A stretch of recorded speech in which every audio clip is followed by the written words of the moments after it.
they have made some changes in relation to the program I have with me printed some days ago.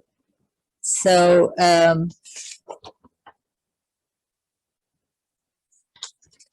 are some of you presenters in this session? Because in my program, I don't see any name here. Oh.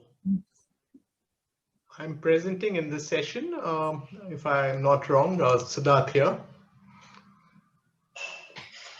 Well, you see, in my program, you were supposed to be in the former session, but no problem, no problem. Okay. We will No. There was a previous session of this the same subject, the new globalism and a post-COVID world. Yeah. And in my program, you were supposed to be in the first one, but Okay. no problem. A pleasure to have you. Thank you so much. Hello, good afternoon, Professor Mohanty. Hello. Hello, Siddharth. Welcome. Thank you. Yeah. Welcome to the community, Siddharth. Oh, Gabriela, qué lindo verte. We have our Mexican colleague here. Oh, wonderful. Who is a wonderful pleasure. I'm very, very pleased to have her here. Oh, Gabriela I'm very pleased too. Is coming from Mexico. For her, it's 3 a.m. So, oh my God! Congratulations!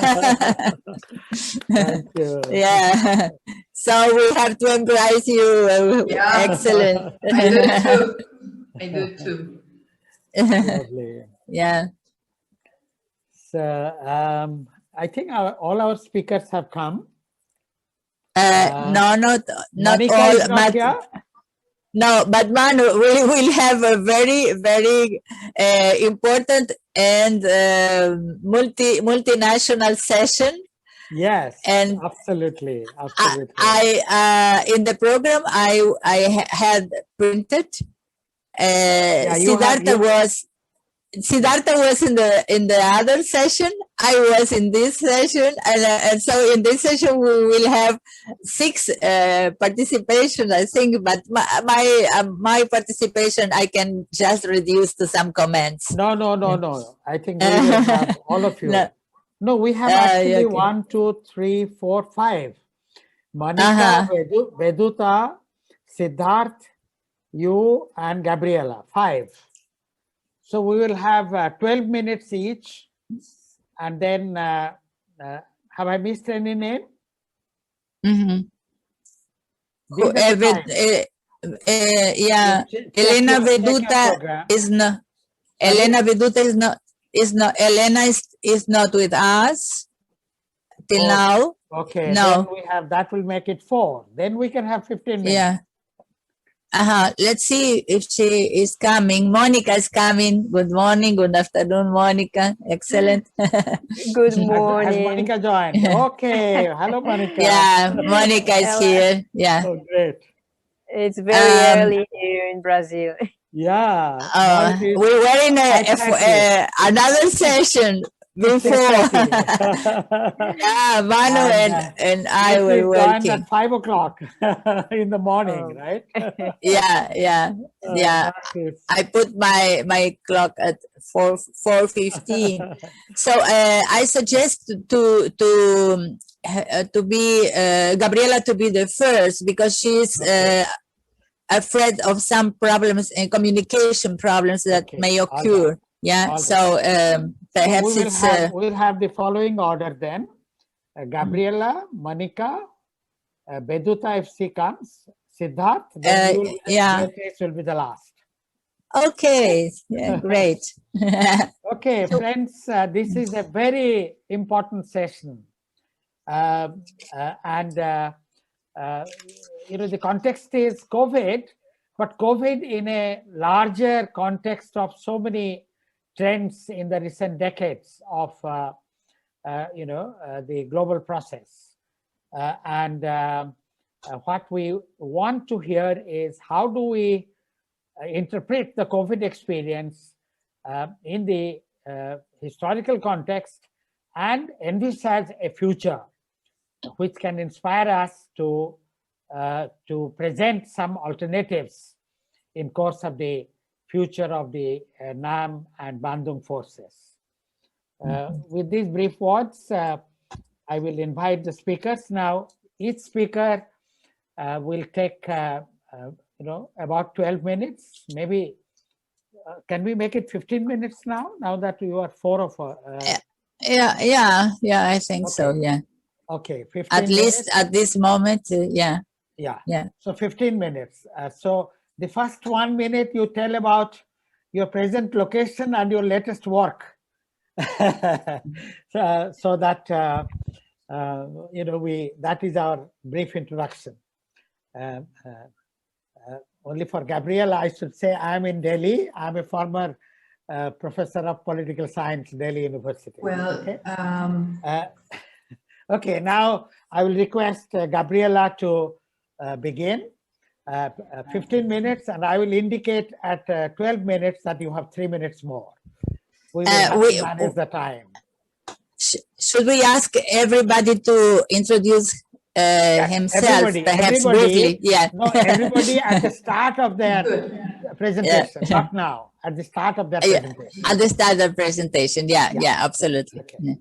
Well, okay, we start with Gabriela, please, from Mexico. Well, good morning, good afternoon, or good evening, depending on your latitudes.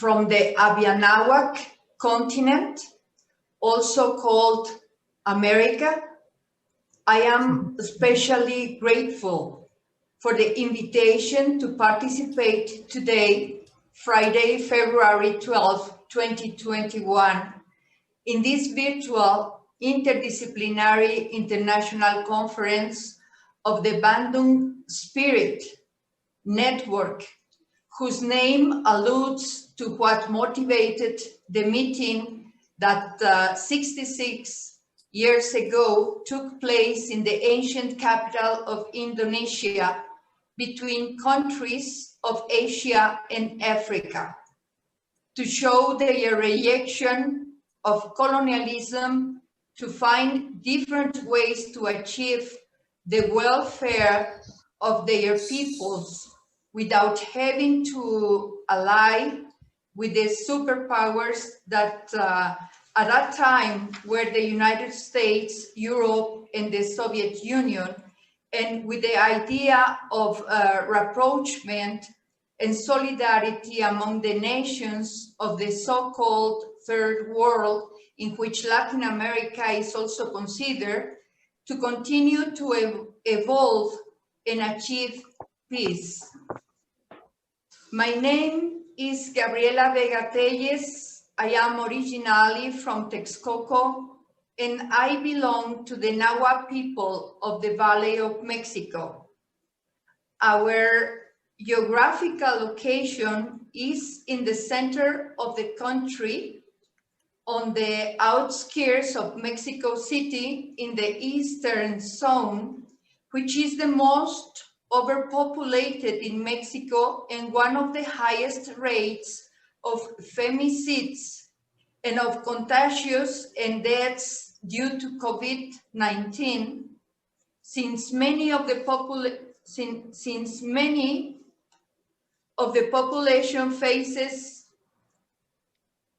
the pandemic with water shortage and lack of water, which is taken away from us as well as the land by governments that are used by national and foreign companies as facilitators of this position and to impose with false consultations or with the use of force mega projects such as the new Mexico City International Airport in the area of the Xaltocan and Zumpango lakes, the wrongly called Ecological Urban Park in the Texcoco Lake, the Tuxpan-Mexico highway linked to the marine gas pipeline coming from Texas, United States to the seaport of Tuxpan, Veracruz in the Gulf of Mexico. The Cuemanco vehicular bridge on Lake Xochimilco, and so many other projects of supposed progress that do not arise from the communities, but from capitalism, which in the history of humanity was feudalism and slavery before, but which to this day maintains the same bases, which are racism, discrimination, exploitation, and the war of extermination against the peoples. The sacred hills of my region have been dynamited and depredated to extract construction materials, and because they hindered the flight of airplanes that will also have to coexist with a living volcano, the Popocatépetl, and whose slopes the works of a gas pipeline are advancing, turning the area into a time bomb. With the water taken from the communities, millions of cubic liters are supplied to gigantic airports in Mexico City.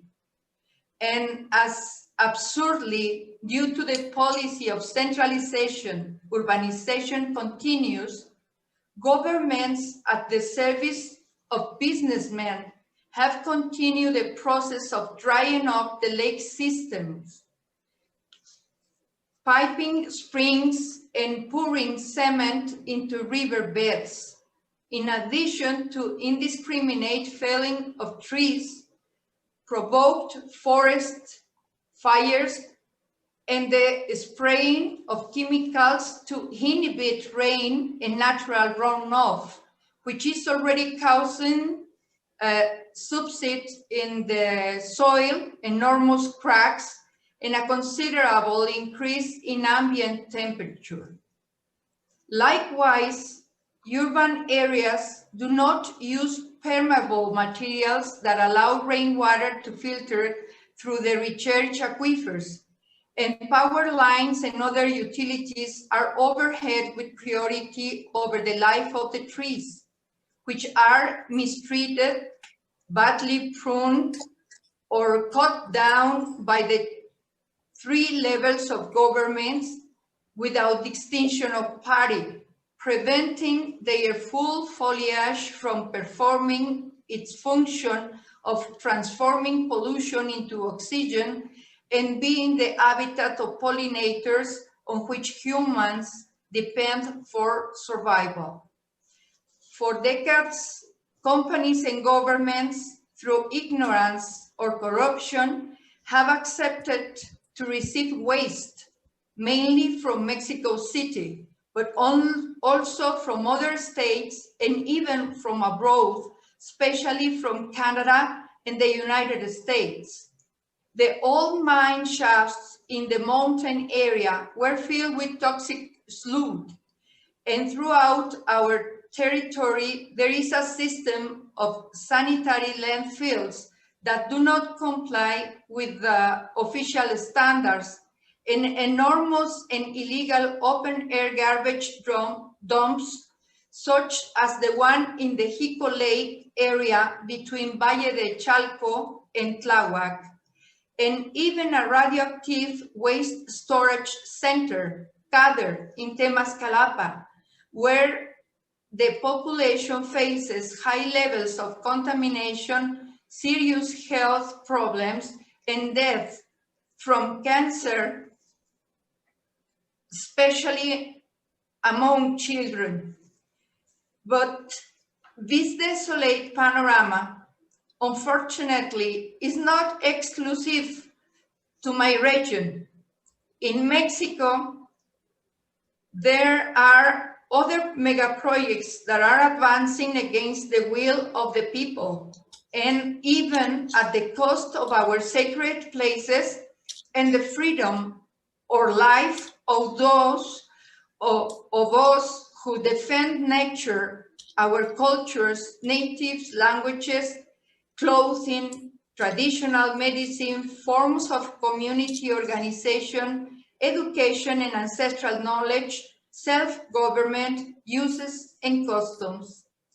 Such is the case of the Morelos-Puebla-Tlaxcala Integral Project, the misnamed Mayan Train, the Interoceanic Corridor in the Isthmus of Tehuantepec, the international airports of Santa Lucia in the Valley of Mexico and Krill in the Sierra Tarahumara of Chihuahua.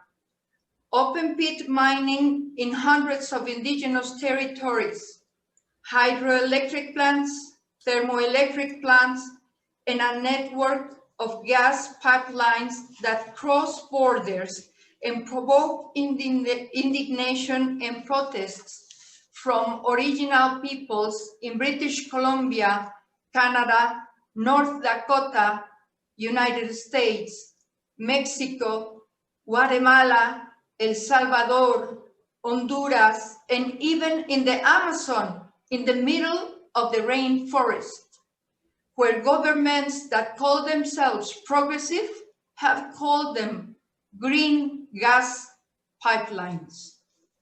And it is that the misnamed clean energies, such as wind and photovoltaic farms, also despoil, pollute, and kill fertile land, as well as exploit and displace people. This is also caused by false green solutions, such as biofuels, whose development, expansion, and use are promoted by International Civil Aviation Organization of the United States, of the United Nations itself. Although for their cultivation and extraction of palm oil, large territories in Africa and Asia are now also in Latin America are being devastated. That is why it is relevant that in this international conference, The Rise of Asia in Global History and Perspective, the voices of academics and non-academics are heard, that there is a review, analysis, and reflection on the historical moment we are living and on the vision of the post-pandemic world, on the contributions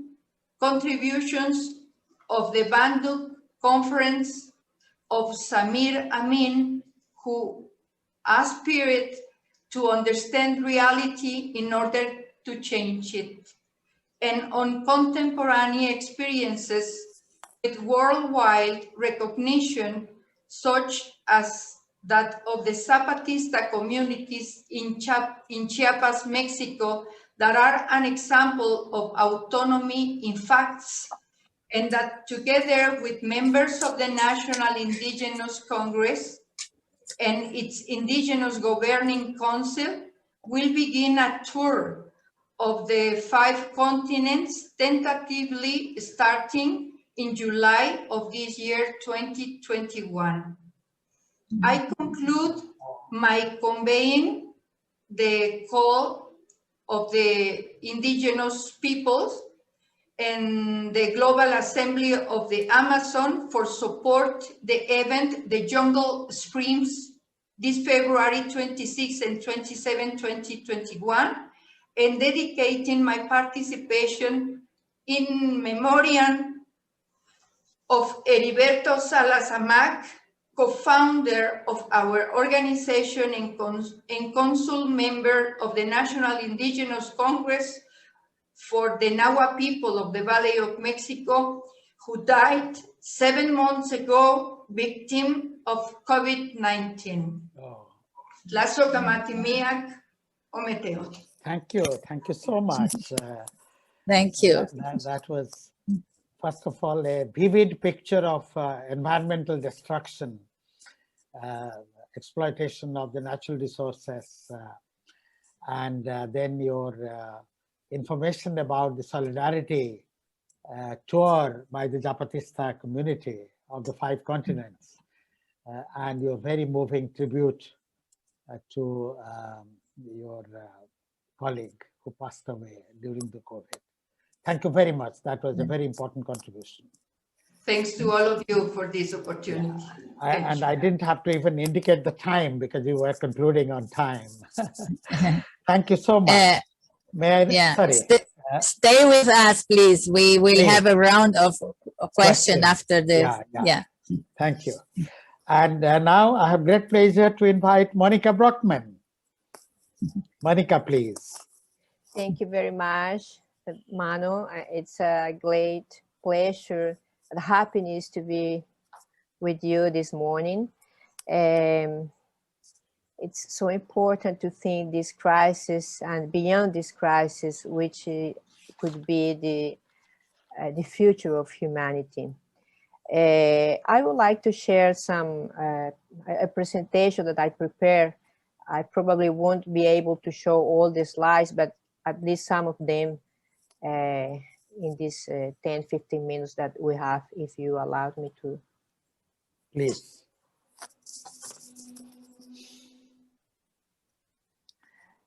Yeah. The first thing that I would like to show is a long-term vision of this crisis during the last 150 years almost in the world economy. These are the 13 great crises from 1876 to past year, and this shows us that this 2020 crisis that initiated by the pandemic, but is a very multidimensional crisis, is going to be the third more important or deep crisis during this historical period. And it is going to be the deepest crisis from two world war, the Second World War. And the first reflection that I would like to share with you is that this is not only an economical crisis, it's also a crisis of visions, civilizatory visions. Here in Brazil, but not only in Brazil, all over the world, especially in Occidental countries, we had this false contradiction between market and life.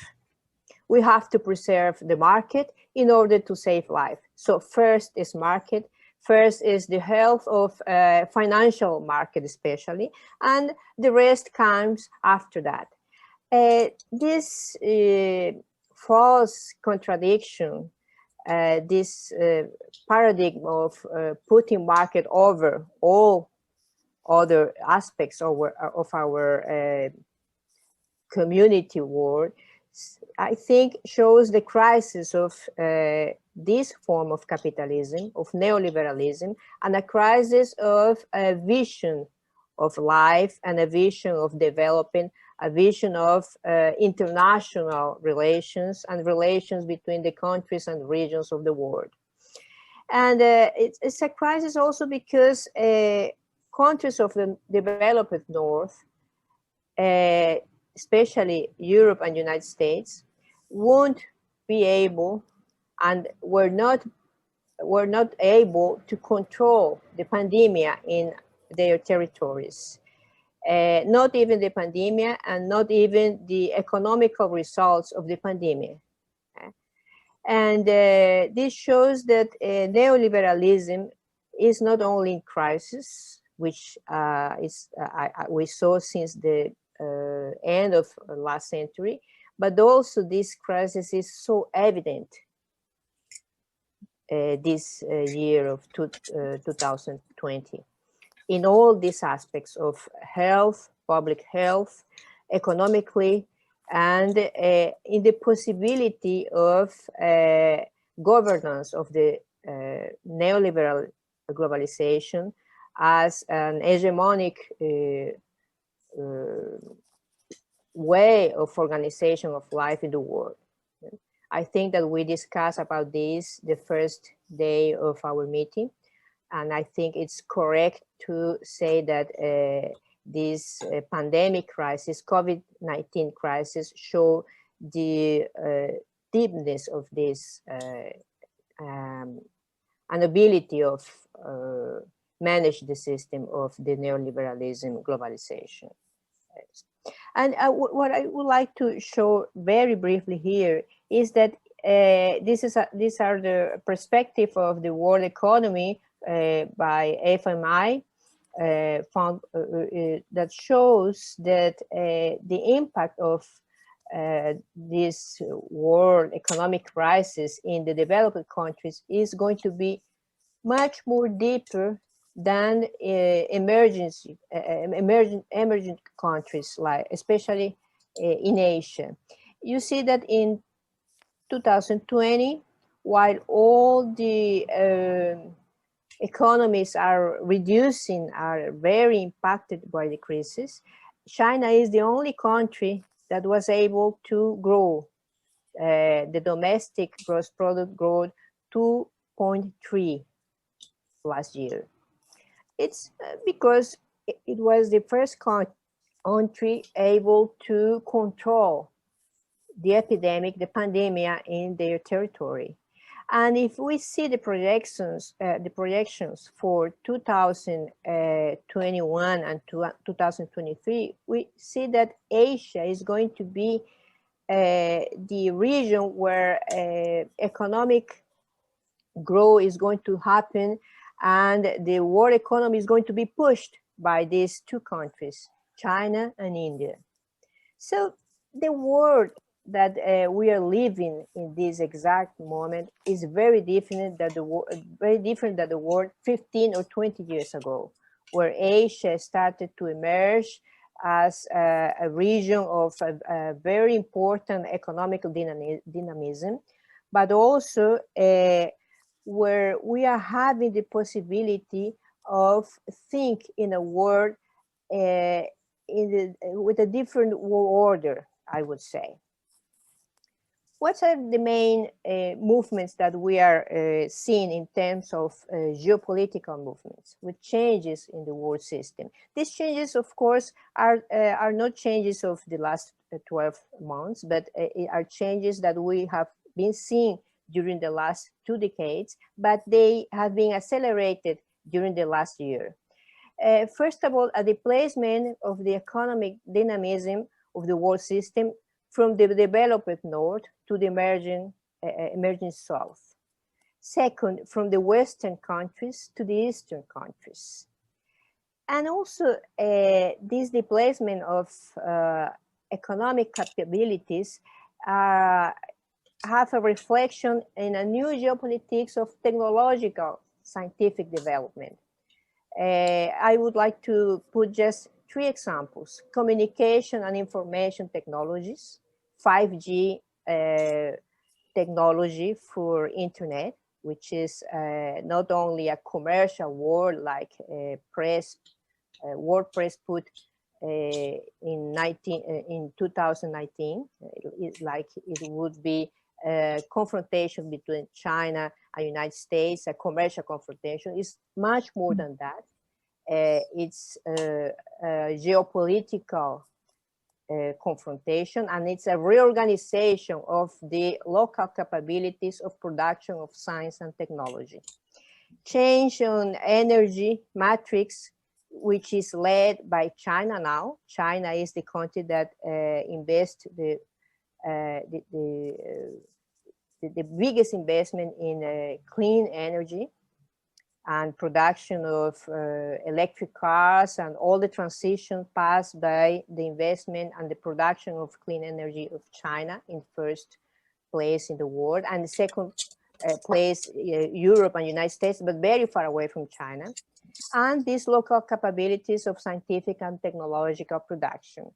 And also a restructuration of the world military spending and world military industrial complex, where China and Russia has a very important role to play, and they are playing this role through cooperation, through development of high technology in this area. What the Belt and Road Initiative means in terms of reconfiguration of the world system. I talk about this geopolitical confrontation on technology. I just would like to show some visions of NATO, Europe and United States about this confrontation. This is an official document produced by NATO about 5G technology, and it says things that I think we have to analyze very carefully. They say the nature and potential of 5G, more than simply a new cool technology that offers improved quality and innovative possibilities, 5G networks have the potential of becoming the digital nervous system of the contemporary societies. However, no technology can be assured to be fully secure, and the risk of unexpected vulnerabilities that can be exploited by malicious actors will have to be factored into the calculation. Which is this malicious actor? China's known capability and inclination to take advantage of this feature make the issue of 5G deployment more than a mere technocratic matter. It needs to be considered comprehensively, recognizing that the choice of technology has both economic and national security implications. When they put this in terms of national security implication, it's able to mobilize all the forces, inclusive military forces, to guarantee national security of Europe and United States. And in this the same document, viewing 5G security as merely matter of network security and failing to consider a potential national security dimension may ultimately prove more expensive and harm the long-term well-being of society. So it's a key matter for Europe and United States. The rise of Huawei is exemplary of the Chinese national policy of technological superiority. The past few years have seen the company growth into the largest telecom equipment manufacturer in the world. In 2018, it passes Apple and as the second largest producer of smartphones after Samsung. It is currently the only company that can produce at scale and cost all the elements of 5G network, with its closest competitors, Nokia and Ericsson, not yet able to offer a viable alternative. And this is very important. Huawei's ambition is to dominate the market of 5G wireless communication, and it has established cooperation with telecommunications companies in a number of countries in Europe and worldwide. And finally, what is 5G and what are the security implications for this vision that is actually organizing all the actions, military actions, commercial actions, and policies of Europe and United States against this emerging technology, and China who handles this technology. 5G is the next generation of wireless mobile technology, providing greater data speeds, lower latency, better responsiveness, and possibility of simultaneously connect to more devices. This quality will expedite the advance of robotic and automation, virtual and augmented reality, and artificial intelligence and machine learning, transforming the scene of smart devices and applications and entire operations of digital societies, very likely in ways unimagined today.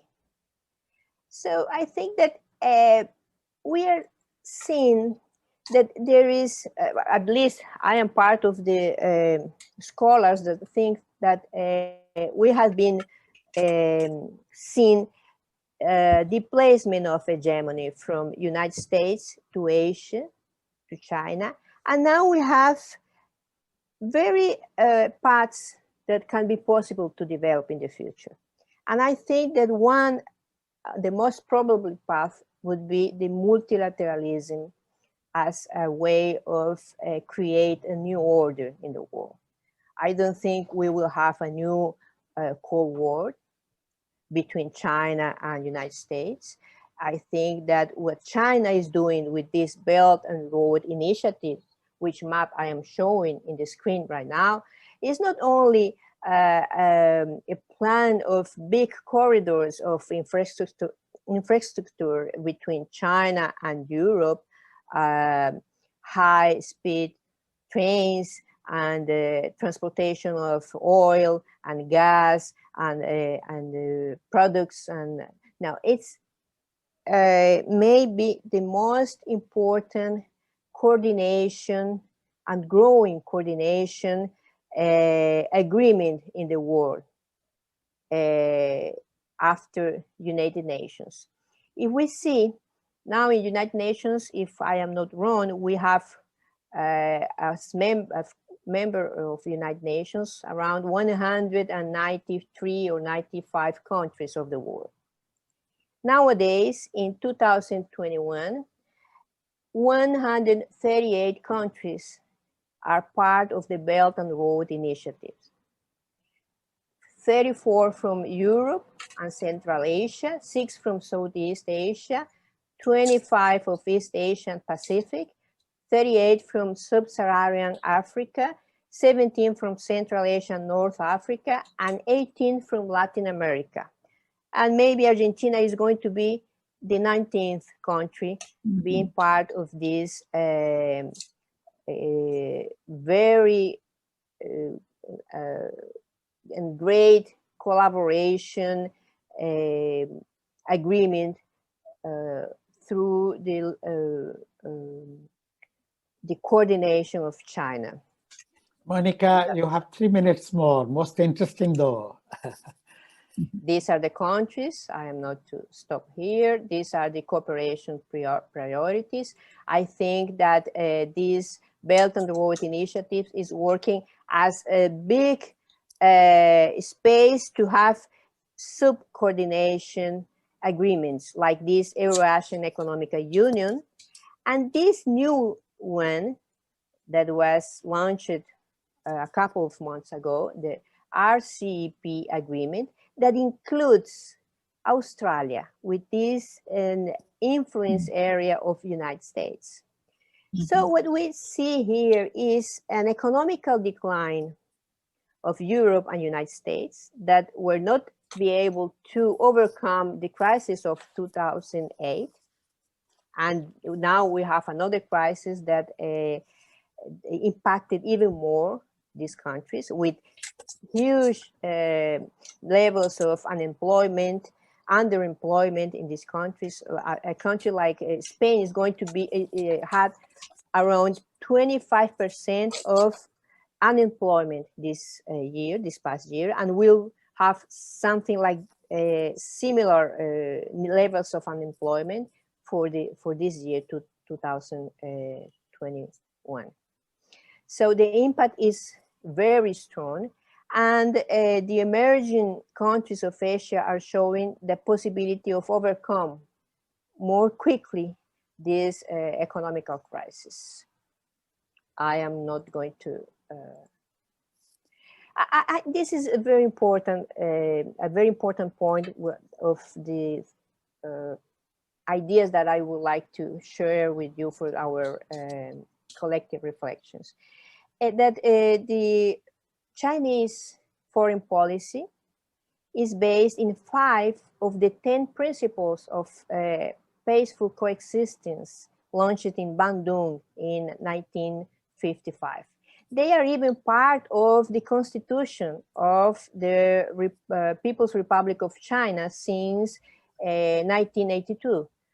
And these 5 principles: mutual respect of territorial integrity and sovereignty, mutual non-aggression, non-intervention in internal affairs of the other states, equality and mutual benefit, and peaceful coexistence, are orientating the foreign policy of China all over the world. And I think this is important for the countries of the Global South to take this new world situation, this transformation of the world system, and to try to build the relations between countries of the Global South in these terms of recovering the contribution of Bandung and all what mean the non-alignment movement, and all these values of collaboration,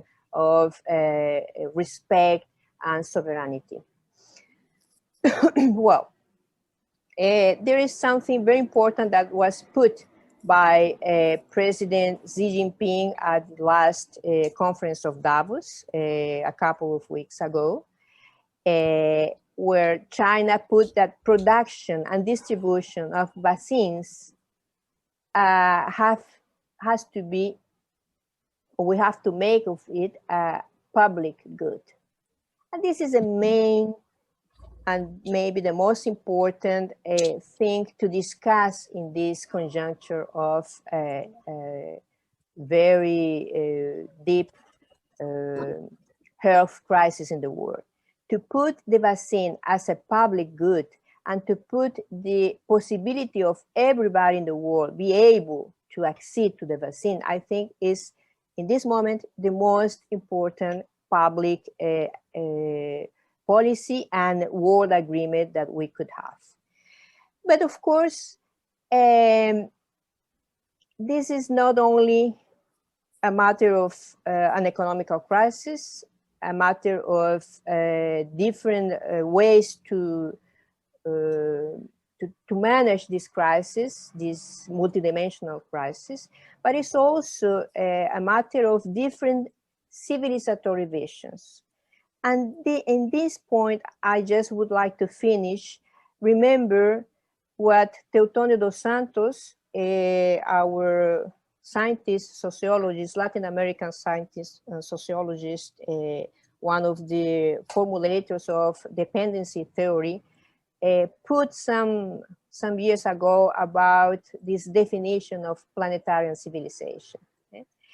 And there is a phrase that I would like to share with you about this matter. He said in the last book he published in 2016, the question of peace, therefore, becomes the first and maximum question of our time, the one that determines all the others. With this, a set of themes is elaborated that begins with the possibilities and needs of creating a planetary civilization as a common landmark of this new era of inevitable worldwide coexistence. What characteristics will this civilization have? It cannot be conceived in the way of illustration as a suppression of previous civilizations. This imperialist will, which was reflected in the conceptions of reason in illustration, had to give way nowadays to a more dialectical conceptions of the universe imposed by the emergence of the third world, its 1,000 years cultures and traditions, its alternative civilization matrices. Planetary civilization will pluralistic, tolerant, and multiply, or it will not be. And I think this is maybe one of the most important challenges that we have in this post-COVID-19 world, to think the human civilization as at least 5,000 years of history, human history, and not only as the emergency and of Occidental civilization. We have to remake history. human history, and it really was at least 5,000 years history, where different civilizations in Asia, in America, Latin America, and over the world has important contributions for a new way of establish a community, a planetary community, with this idea of community. Thank you. Thank you. Thank you, Monica, Excellent. so much. Excellent. Thank you for this quotation from Teotonio. You know, one of the early versions of this idea he presented, we very vividly remember in 2009 in New Delhi conference on Hind Swaraj. And in fact, that is the concept that really inspires the Bandung community, and it will continue to inspire. I hope everybody knows Monica Bruckmann is a professor of political science and sociology at University of Rio de Janeiro and the Federal University, and General Secretary of REGAN, the Sustainable Development in the Developing Countries, the UNESCO project, which Teotonio dos Santos started some 2 decades ago. Thank you, Monica, for this very important contribution, analyzing the transition very clearly taking place from the Euro-US dominated capitalist world to a new world situation. Thank you very much. Is Veduta Eleria here, or we have to move on? No, she's not here. Okay. Unfortunately. Okay. Then we move to Siddharth Mallavarapu from India. He will introduce himself. He's one of our very important international relations theorists. Siddharth, please unmute and introduce yourself. By the way, Sure. The 5 principles we call Panchashil, and they were first formulated between India and China, then India, China, Burma, and then of course adopted in the 10 principles of Bandung and so on. So, but you are right. I think those have to be the basis for the new world order. Thank you. Siddharth. Yeah, thank you, Professor Mohanty. At the outset, first, my gratitude to the organizers of this conference, particularly Professors Davis Kudori and Manoranjan Mohanty. My warm greetings to all my co-panelists today. My paper is titled Making Sense of the Global in Post-COVID Times, and I understand it's part of the session on New Globalism in a Post-COVID World. By way of introduction, I teach international relations at a private university in India. It's called Shivnada University. I teach it in a Department of International Relations and Governance Studies. We have our faculty members interested in a wide variety of issues, but we're also trying consciously to build a focus on the global south. And from that perspective, I think this becomes also very important for me to listen to other people from all these different parts of the world. And it's a real opportunity for me to learn new things, whether it's indigenous peoples and their struggles in Mexico, or the paper which Monica just presented to learn about the work of Teotonio dos Santos and other dependency theorists.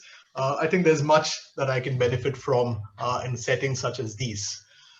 In terms of a broad roadmap, in the next few minutes, I would like to dwell on 3 dimensions.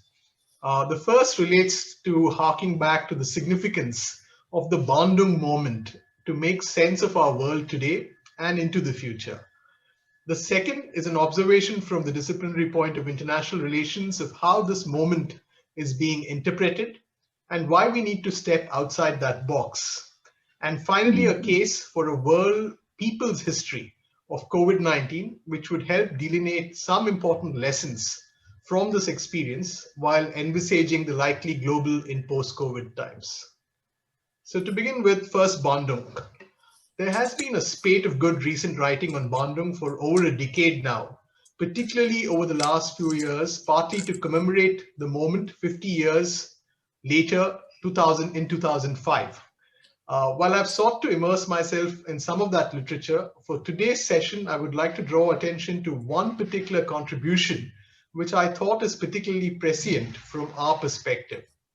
This is an excellent co-edited volume by three authors, Louis Eslava, Michael Fakhri, and Vasuki Nesaya, titled Bandung, Global History and International Law, Critical Past and Pending Futures. I would urge those of you who have not taken a look at this volume to do so, particularly the introduction, which I think raises a number of important questions. And I've used it as a sort of a springboard to think about elements which we can draw from this important global inheritance of the Bandung Conference. So let me first distill some key claims from this particular piece of writing, and we can use that partly as a means to ponder over some questions which might give us a better sense of what is the global we are preparing ourselves for. First, I think Bandung represented a critical contribution to the project of decolonization. The authors argue that particularly in two realms, decolonization could be understood as significant, one in terms of thinking about international relations itself, but more importantly, also thinking about questions of world order. So Bandung was an important moment of agency assertion, particularly for what were then viewed as latecomers in history to the modern state system. So in their own words, to quote them, Bandung was a conference against both imperialism and mere spectatorship, unquote. So the idea that we can't be merely spectators to what is going on, but we are active participants, we actively can make and shape elements of our future. And it's important for us, even in the global south, to assert elements of our agency is, I think, a critical insight from that particular period. Third, from the perspective of international law, they ask an important question, which is, what would quote, a people's history of international law, unquote, look like? So I would like to return to this question towards the last segment of my presentation and ask what a world people's history of COVID-19 might look like, quite apart from the official histories already underway. One of the worthwhile legacies of Bandung is that it compelled us to think about what is treated here, quote, post-imperial forms of global governance, unquote, might look like. This is a question that still warrants close scrutiny, particularly from our location in the global south. Bandung stood against imperialism, against racism, structural economic inequities, all of which continue to be countered in the world we inhabit today. Eighth and ninth, two other dimensions which I would like to quickly gesture to. One, of course, is that Bandung compelled us to think about the idea and practice of, quote, post-colonial solidarity, unquote. It's perhaps worth asking again in the context of the global pandemic, how can we breathe life into the life world of solidarity? I think the term is seeing some sort of a comeback, and it's interesting to see what it comes to mean in these times. Bandung opens up several possible registers of anti-imperialism. It resisted a return to simple statism as a solution. How can we think of different idioms of anti-imperialist resistance in the version of the global we may wish to endorse and support actively is a question worth mulling over. Some other dimensions are worth thinking about. One, of course, is that Bandung is also interpreted as an audacious moment of, quote, alternative world making, unquote. Actively embracing the possibility of thinking about possible political utopias going ahead. It was an important moment in the sense that it brought together a wide variety of people all involved in this project of thinking what a possible more inclusive future might look like. Finally, Eslava, Fakhri, and Nesaya assert one element which I think is important also for us at this moment. They argue, quote, it's for every generation to argue and debate over what equality and justice mean for international law, and in doing so to resist normalization and to wrench open the possibility of an alternative, fairer and more just world order, unquote. This is a task we cannot avoid if we want to think about what a rehabilitated notion of the global might mean, particularly in a post-COVID world. So the long and short of this opening section is to suggest that the Bandung legacy, if anything, is more urgent today in terms of all these dimensions. None of these issues have been resolved to satisfaction, and the current moment of global crisis provides yet another galvanizing moment to go back to the drawing board and think through the conditions that might enable the Bandung blueprint to have another go at being realized, if not entirely, at least substantively. I now move to the second segment, part B of my presentation. And I cannot but return momentarily to my homestead, which is the discipline of international relations, and how it makes sense of the COVID moment and its aftermath. There again, I think, is a surfeit of writing in this domain, but I've chosen one representative strand that frontally, in terms of a thought experiment, asks what those inclined to theorize this conjuncture from the perspective of international relations have to offer. In November 2020, Rajesh Basrur and Frederick Klein authored a piece titled COVID-19 and International Cooperation, IR Paradigms at Odds. It poses a question in classic international relations form and asks, quote, why states fail to cooperate in the pursuit of common interests, unquote. The answers to this question are sought from three distinct traditions of thinking within international relations theory: realism, liberalism, and constructivism. The first strand that the authors consider is realism. This is a strand that places an emphasis on power politics, classic balance of power formulations, relative gains, zero-sum competition, and old-style geopolitics. The verdict is not hard to predict, and Basrur and Klein argue that this is the most persuasive strand to rely on when we examine what transpired with conspicuous manifestations of US-China competition soon after the COVID outbreak. Two claims are worth considering in this connection. Claim one, quote, realism is generally pessimistic about the prospects of cooperation and mutual support among states. It would immediately predict the national self-help and us first mentality that characterizes the global management of COVID-19 and its consequences. Travel and entry bans, international scapegoating, great power competition, and pharmaceutical protectionism are ubiquitous, unquote. Claim two, quote, realism reminds us that because of the trust deficit systematically inherent in an international system characterized by anarchy, states hesitate to forego their first instinct for self-help and zero-sum games, even amidst a common global challenge, unquote. Liberal institutionalist international relations thinking places a far greater emphasis on institutions and is willing to concede a certain degree of autonomy to international institutions in shaping political outcomes. Basrur and Klein are far less sanguine about the liberal institutionalist impulse to cooperate based on the empirical evidence in the COVID crisis. They suggest that it proves not very useful in explaining the relatively, quote, weak cooperation, unquote, that the pandemic has generated so far. A third strand or distinctive approach to international relations theory and to making sense of the COVID crisis is constructivism. From a constructivist provenance, a large part of how we view the crisis boils down to our cognitive frames through which we address the situation. While Basrur and Klein laud constructivism for its ability to present alternative ideational structures, they lament that the approach is not predictive and does little to tell us how to move from one ideational frame to another. I'm less persuaded by this claim. In fact, my reading of constructivism suggests that it is most receptive to a theory of change, and there's a wealth of literature that explains shifting norm dynamics across diverse issue areas. What to me also makes constructivism alluring as a theoretical option in this context is to unpack collective perceptions around COVID-19 and how an international relations from below perspective might actually dislodge the purely statist imagination around our responses to a global collective action problem. While realism may offer us a sobering perspective on the persistence of old frames, the stickiness of old frames, what is important to take note of is that the current situation is more fluid than is made out to be in conventional realist accounts. The recent election of Joe Biden in the United States has already, to my mind, at least begun to alter the dynamic when it comes to opposition to some variants, at least, of global multilateralism or internationalism.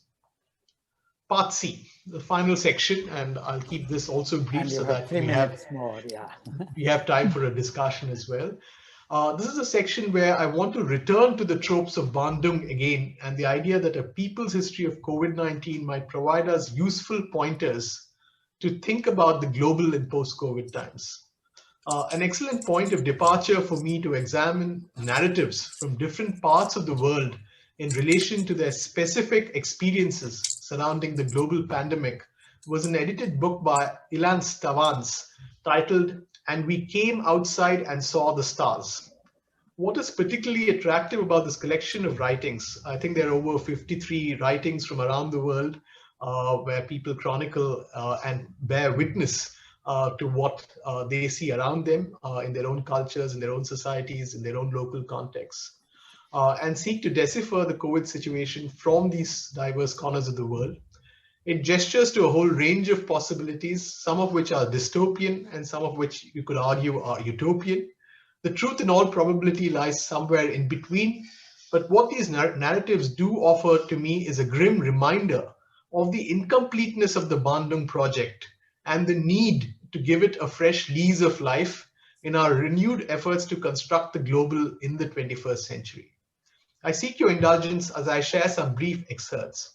Eco, a Mexican artist who is also an engraver and painter, observes, quote, "So each one of us has a story. We are millions, and yet every story is different. We are not numbers. We are the 100,000 names on the New York Times front page," unquote.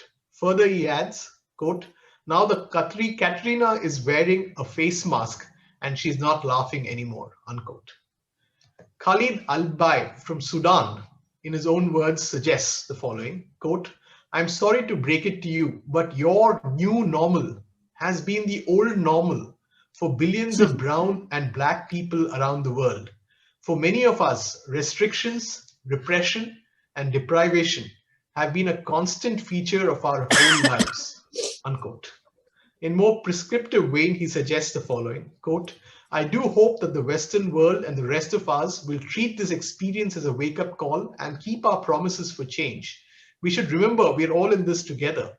The global political and economic systems need to change. We need to start investing in social justice, equality, and solidarity.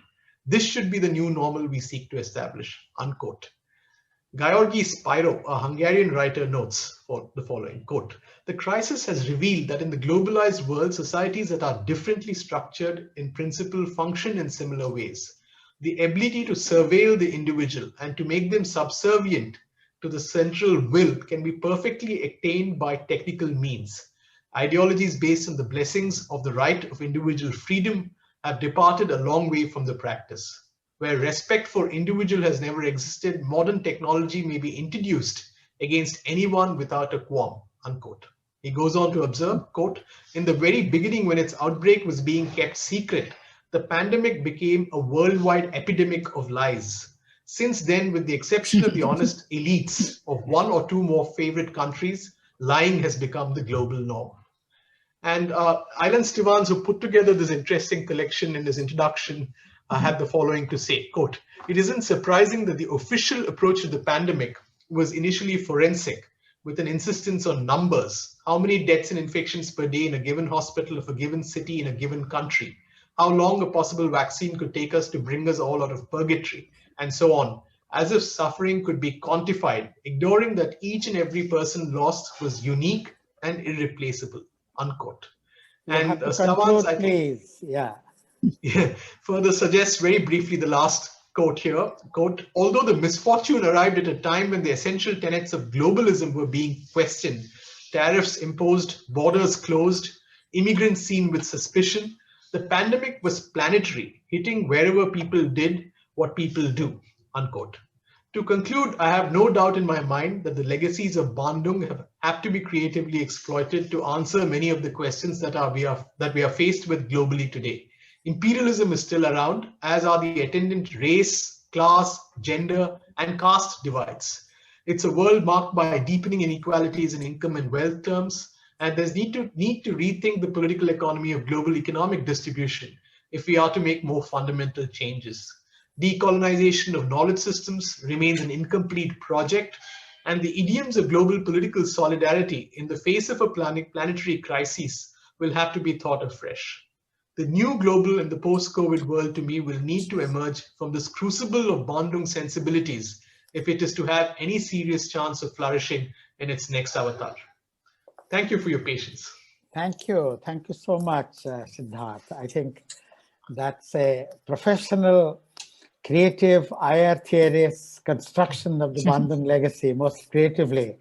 And really the suggestion about a people's history, people's world history, which also interprets COVID period and its future.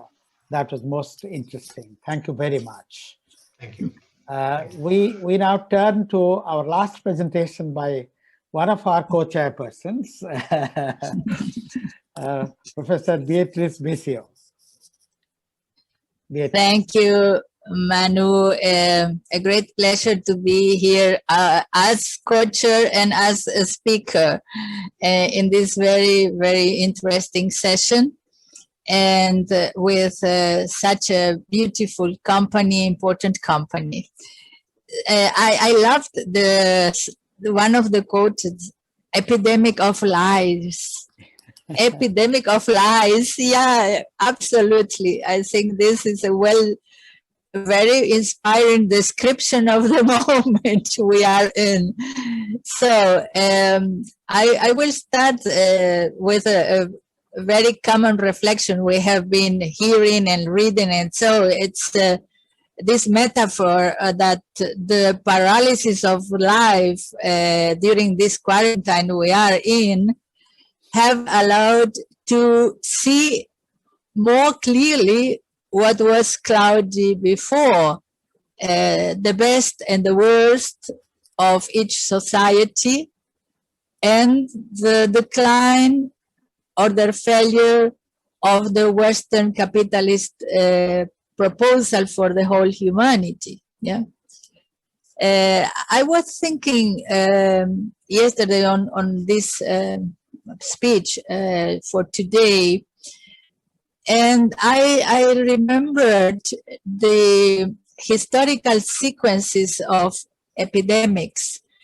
During my PhD degree, I studied two medieval Muslim authors, and particularly one of them, Ibn Khaldun, was very strongly affected by the Black Death in the Muslim world. Yeah, he lost his parents and the early professors or teachers he had, and has written in his memoirs how strongly that epidemic, devastating epidemic, has changed his personal world and the world itself. So then we have the Spanish influenza in the beginning, the first years of the 20th century, which consequences we are misunderstanding, because it was a coincidence to have this pandemic in the middle of the First World War. So the consequences of the war and the consequences of the pandemic were seen together, but very strong and very deep and very lasting consequences, of course, there were.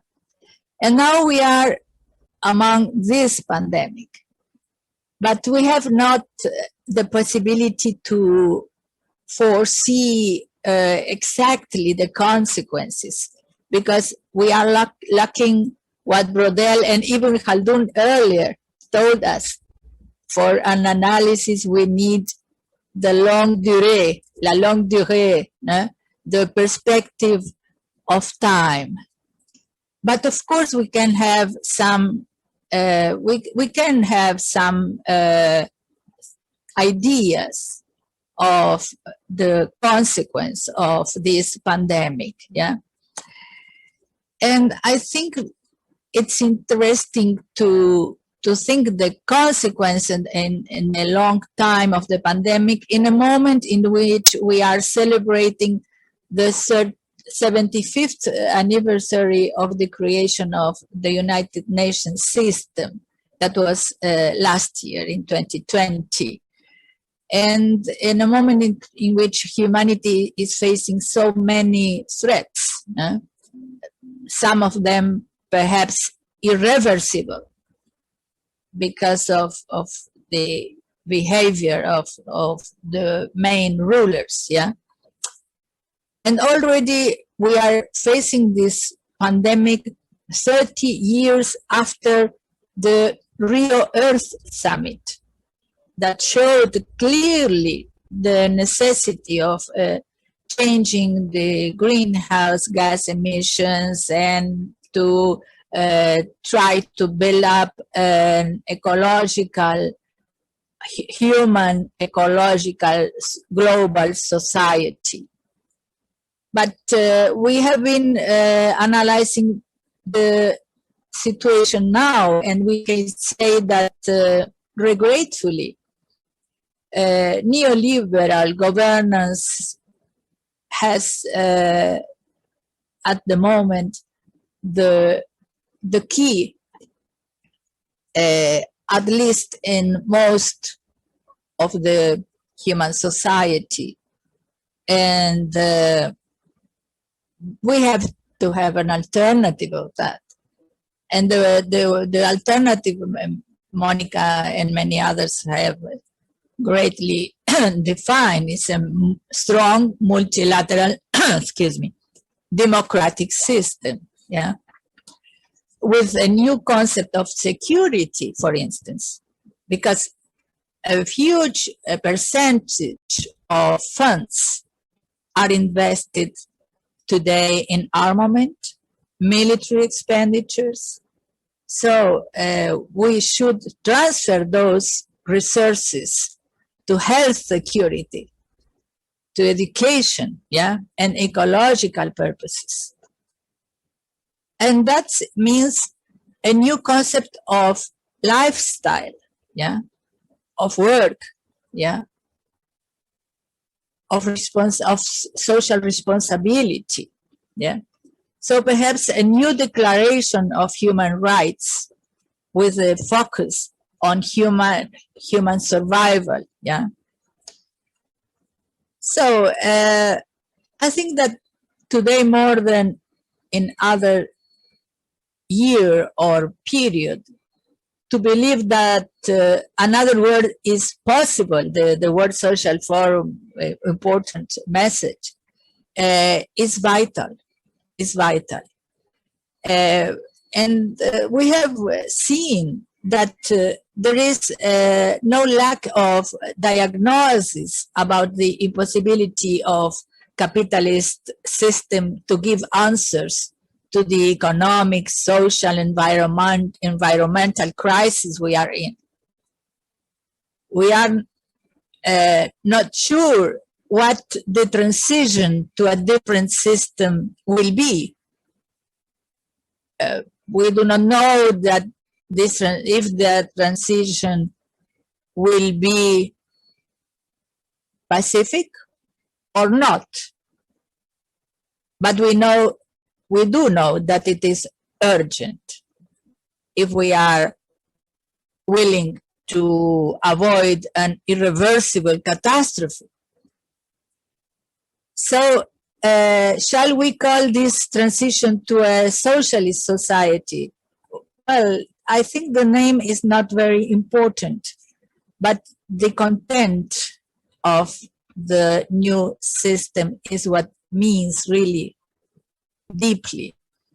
And I think in this sense, as we are in the midst of chaos, yeah, it's important to remind Gramsci's famous phrase that between the old that is being destroyed and the new that will be born, all sorts of monsters emerge. Yeah. As a former journalist and editor, I'm used to watch the media coverage, of course, very carefully. And of course, particularly in relation to this epidemic. Yeah. And it is interesting to see that even for the commercial media, the epidemic is being shown partially, at least, as very well related to political decisions.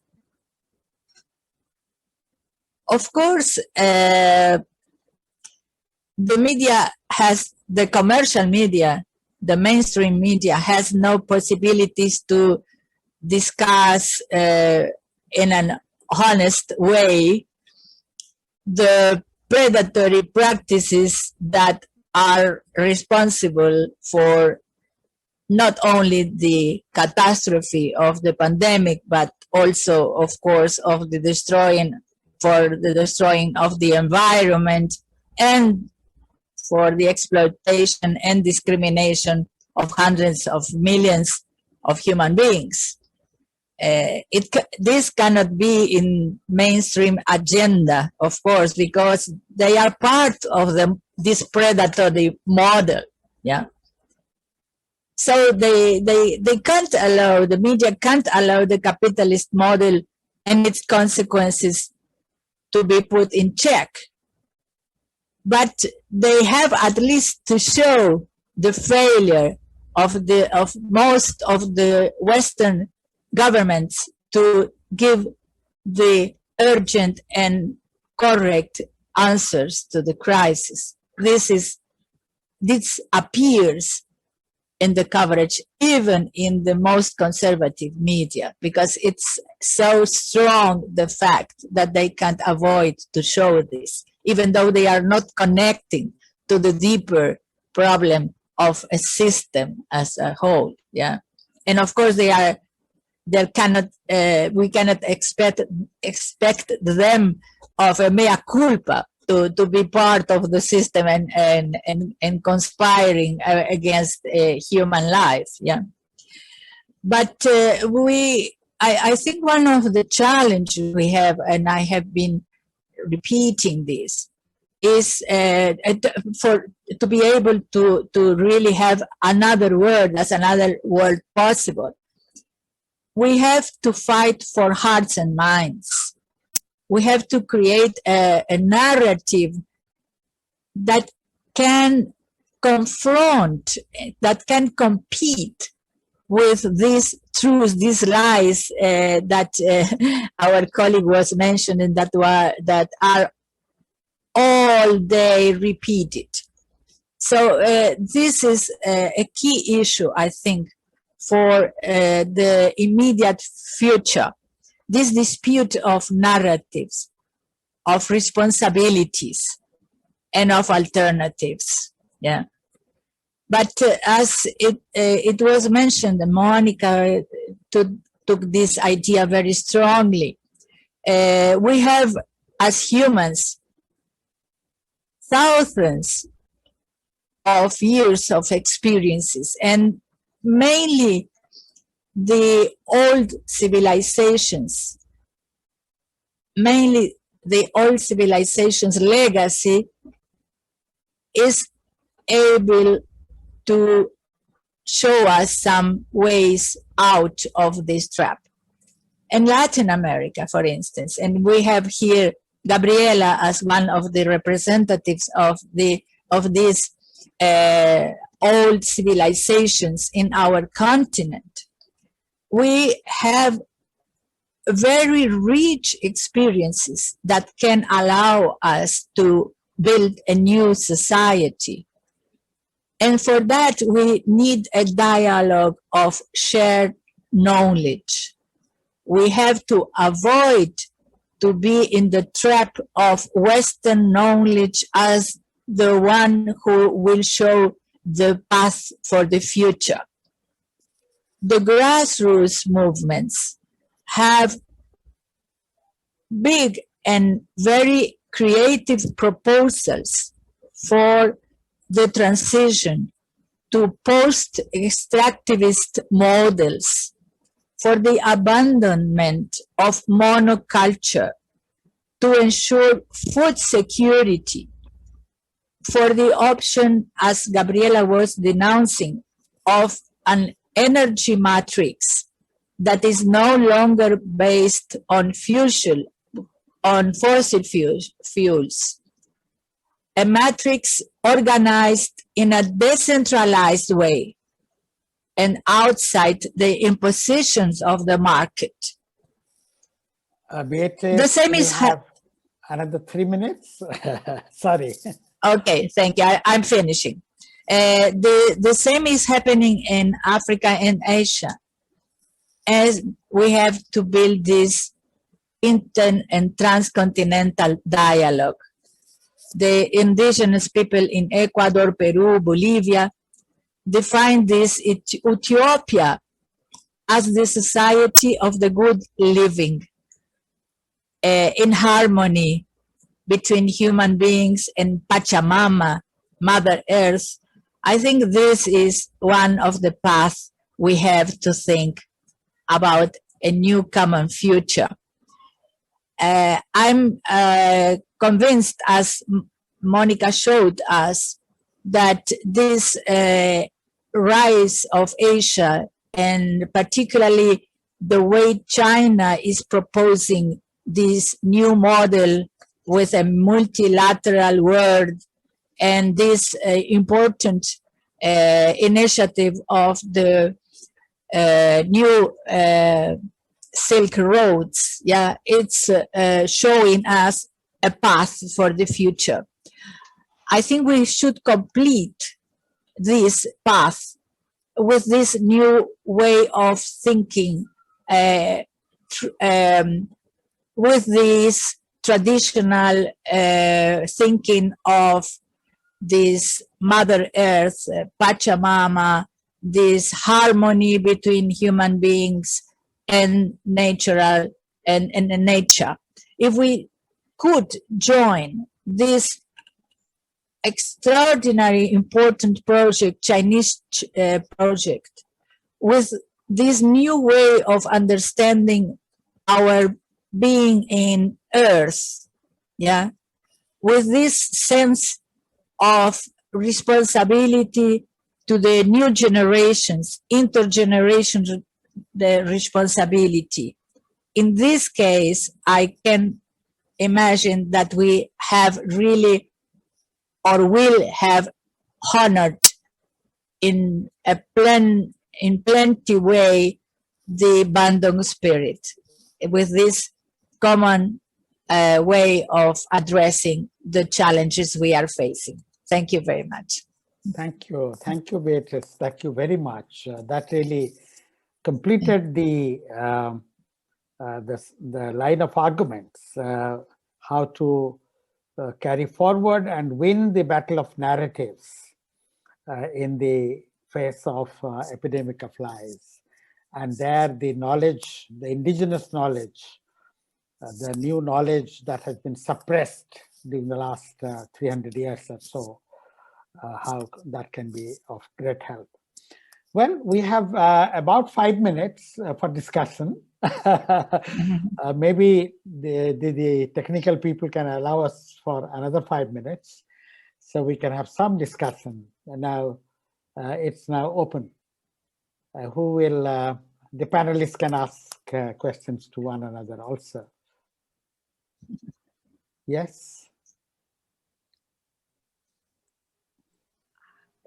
I would ask, Monica, excuse me, Monica, I was just trying to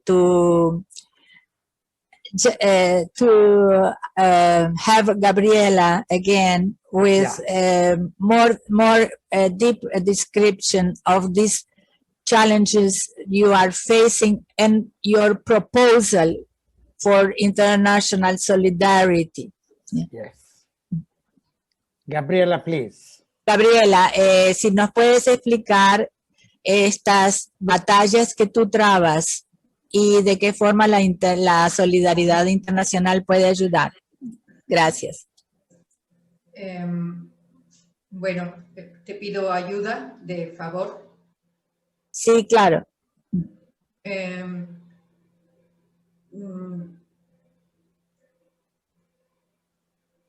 Es una situación muy difícil la que vivimos.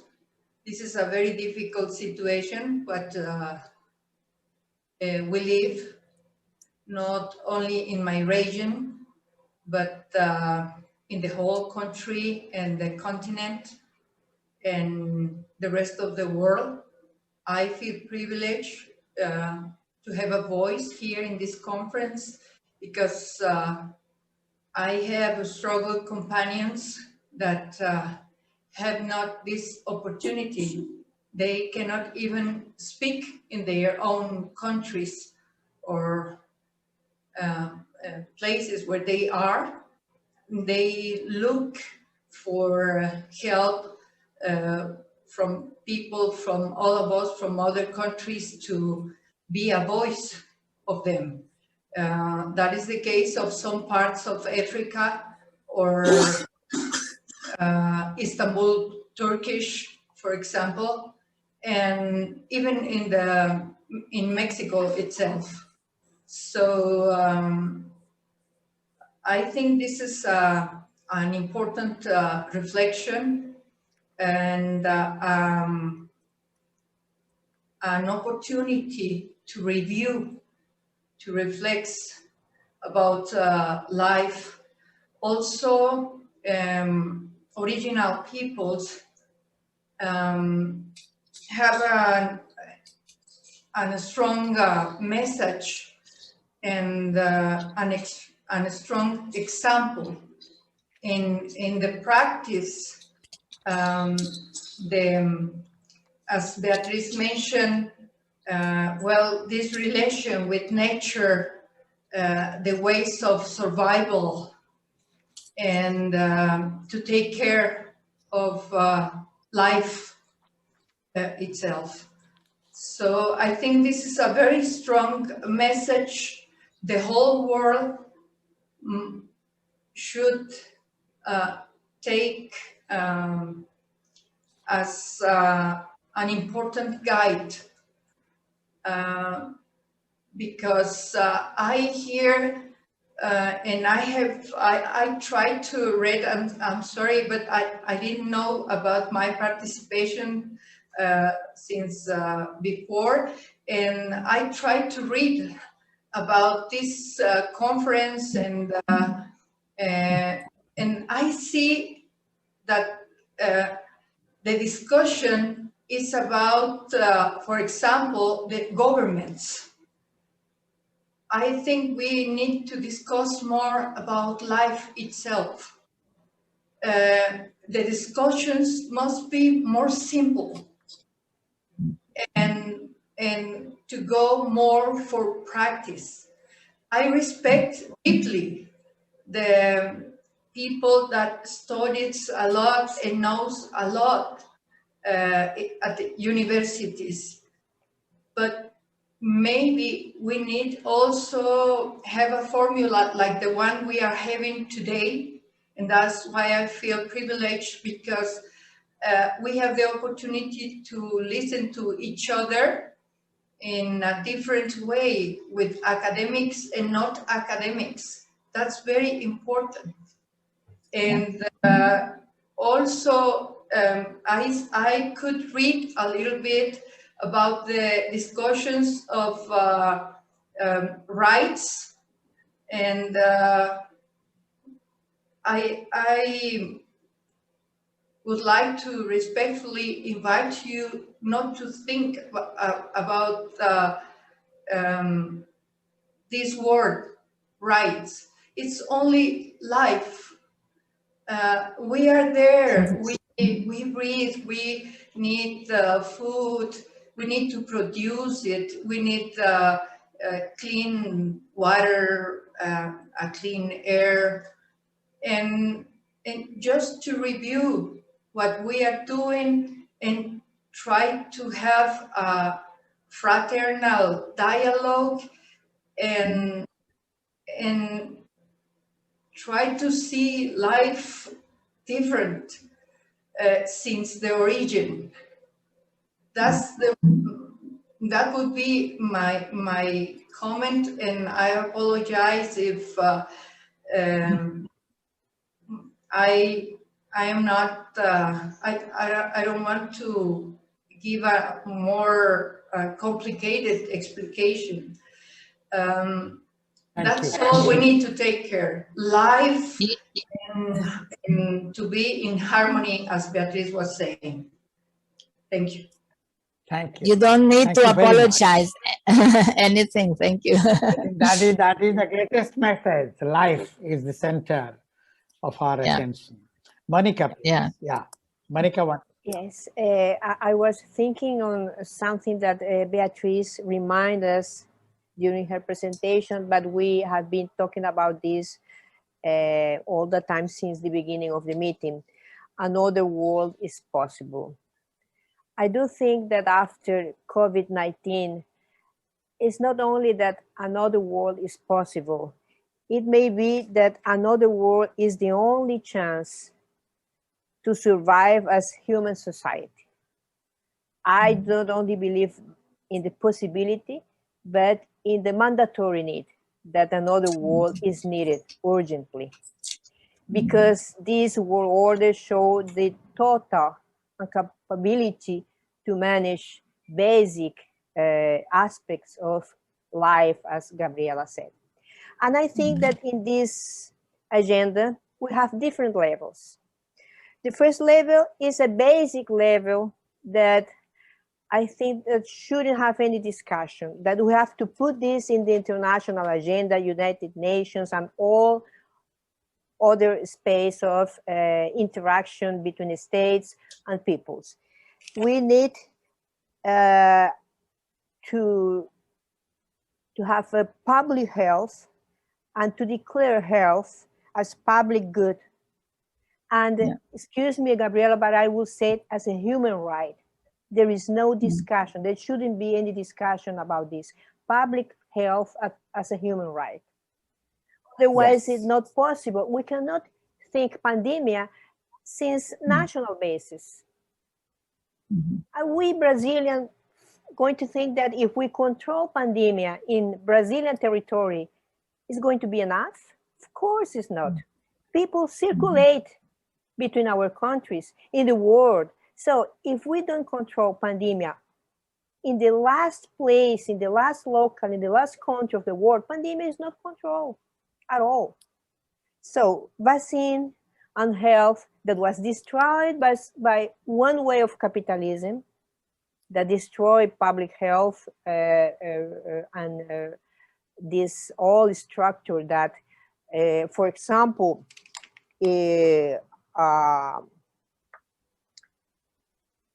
another kind of capitalism in the middle of last century had, that is a welfare capitalism, a welfare state had. I think that the only way of surviving of capitalism is to approach to a welfare state, like they have in the 50s. There is no other way to survive for them as a system. So we think about water. Bolivia put in United Nations in 2013 the idea and the proposal that water, the access of water should be a human right. And we shouldn't have any discussion about this. And of course, we didn't have the support of United States, Australia, and 4 other countries that follow the United States. But this is another point that we have to put in the agenda. Absolutely. Water must be declared, access of water must be declared as a human right. No discussion about that. So there is a level of something that is basic to think about human society, a survival of human society. There is another level of a global agenda that I think concern more to progressive forces, that has to be with a word of peace. In a military world, a growing military world, we have to put a word of peace as a main point of our world agenda. Tolerance, we see that fascism, neo-fascism is growing over the world. We have to put in front of this vision tolerance, respect in all the ways to life, in all the ways of life, not only human life, the nature and all kind of lives, respect of different cultures, ethnias, and civilizatory visions. So respect is one of the main points in a new global agenda. Sovereignty is a new and is another important point that I think should be in this second level.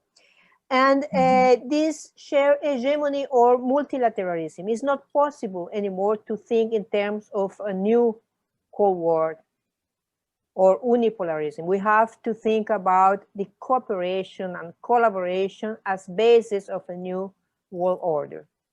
Absolutely. So this will be, from my point of view, the second level. And the third level is the political projects, of course. If capitalism has any aim to survive as a system, probably they will have to approach to the idea of a welfare state. It's their project. Our project, I think, approaches more to a socialism future, and this is our discussion. So this third level, this political project is a third level, but the first two ones I think that we should put in the agenda, independent of political projects, is like the basis for thinking the possibility to rescue community and human society and the possibility of surviving a human society.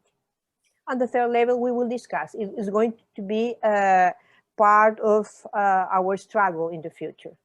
So I would like to put these three levels of our agenda.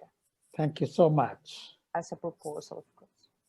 Yeah, we have been, our time is up, but anybody else would like to come in? I think Paulina is willing to speak. Yeah. No, I agree with good afternoon, everybody. I agree with Monica. I was thinking about Soviet Union, the big, nice project with very nice ideas. And why nobody liked it? This is my question. Why? Now we're speaking about a social project. Yes, even Russia now is speaking about new social project to be in the center without the ideology. How? I don't know, but the word has to be social or socialist. I don't know. New idea, no. Yeah, old one. Yeah. I'm very disappointed. We lost it many years ago. It was the United Soviet Union wanted to change. This is the problem. Yeah. And now we think, maybe it was a big mistake. Maybe it was too quick. Maybe it was not a good way. The capitalist one, maybe. Many questions now. Yes, in Russia, it's new discussion about it.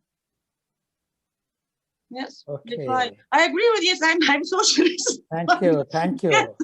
I think we will conclude right now, and I think this session gave us not only an analysis of the historical process, including the COVID period, but also point us to the future.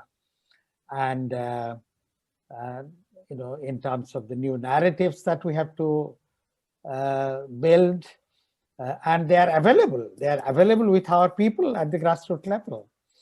And how to reconceptualize right.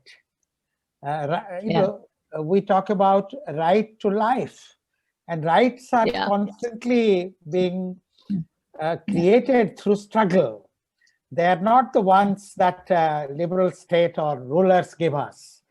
Therefore, right to water, right to air, right to life in this large sense, exactly the way you mentioned, Gabriela. Therefore, right to breathe, pure air. So we don't agree with the narrow concept of right that capitalism presents us. We had this big crisis seen in history, in 1,000 years history, and in 200 years history. I think it gave us many insights to build a future. A new charter of human rights. Also, yes. So I think we will conclude now. Thank you all very much for this exciting session. I think this is a highlight of the conference, and we will carry this forward into our final sessions also and beyond this conference. There was that interesting point about why Bandung emphasized more civil society and NAM emphasized states. No, I think the Bandung 10 principles involve both civil society and the state, and NAM charter and NAM declarations every time involves not only states and governments, but also the agenda for civil society. Therefore, I think we have a people's agenda to create, and Monica has provided us, 3 levels of this discourse to grow. Thank you all very much, and see you all later in the open session. Thank you. Gracias, Gabriela. Un gusto tenerte. Muchas gracias por tu esfuerzo. Gracias a todos. Gracias. Un beso, un abrazo.